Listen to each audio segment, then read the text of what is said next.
Merhaba arkadaşlar, kanalıma ve mutfağıma hoş geldiniz. Bugün sizlere pizza tadında nefis bir kahvaltılık menemen tarifi vereceğim. Bu şekilde mutlaka denemenizi tavsiye ediyorum. İşte tarifim. İlk olarak malzemelerimizi hazırlayalım. 2 tane yeşil biberi küçük küçük doğrayalım.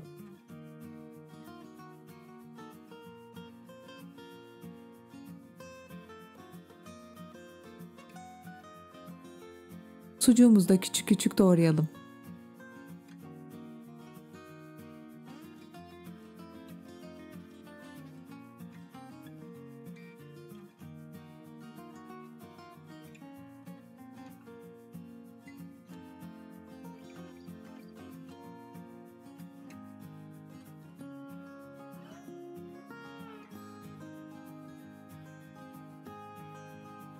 Daha sonra domatesimizi rendeleyelim.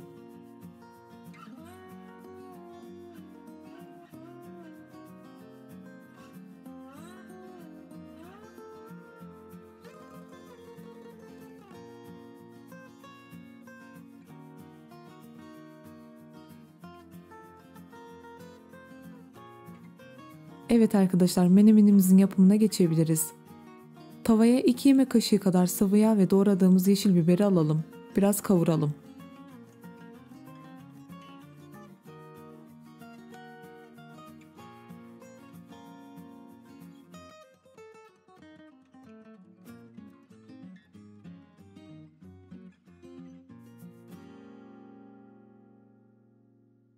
Kavrulan biberlerin üzerine doğradığımız sucuğu ilave edelim.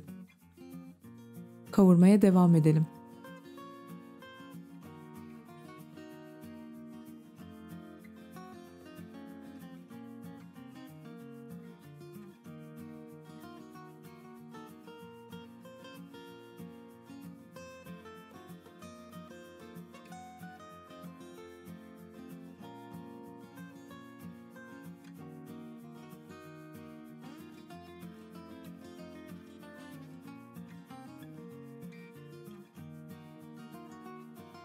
Sucuklarımız da kavruldu. Üzerine rendelediğimiz domatesi ilave edelim.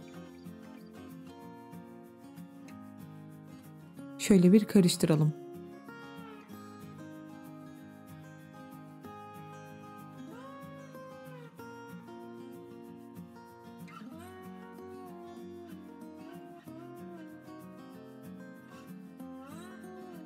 Kapağını kapatalım.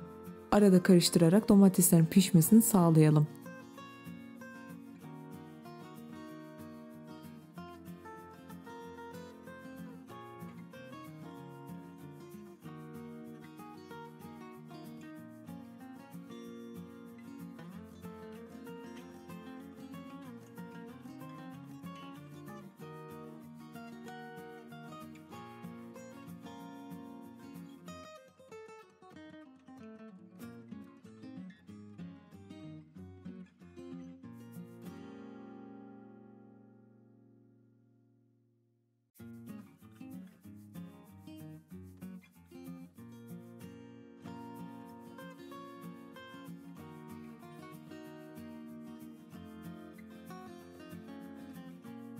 Evet arkadaşlar, domateslerimiz de pişti.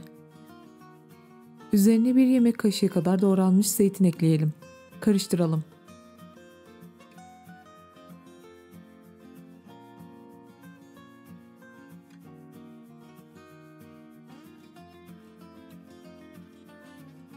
Kapağını kapatıp 5 dakika daha kaynatalım.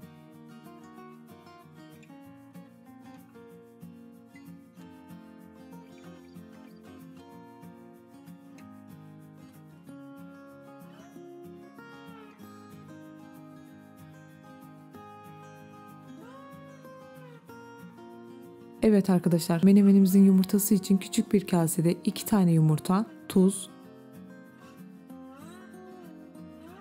ve karabiberi güzelce çırpalım.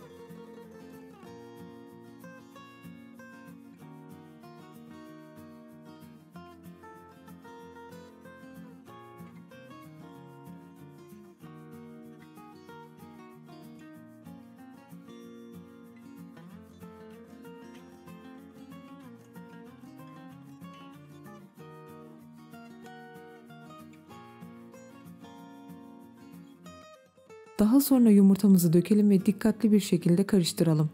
Yumurtaların pişmesini sağlayalım.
Yumurtalarımız da pişti.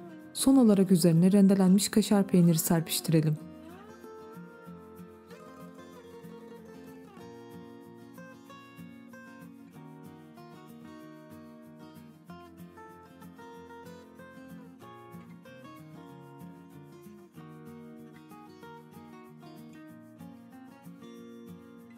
Kapağını kapatalım. Peynirin erimesini sağlayalım.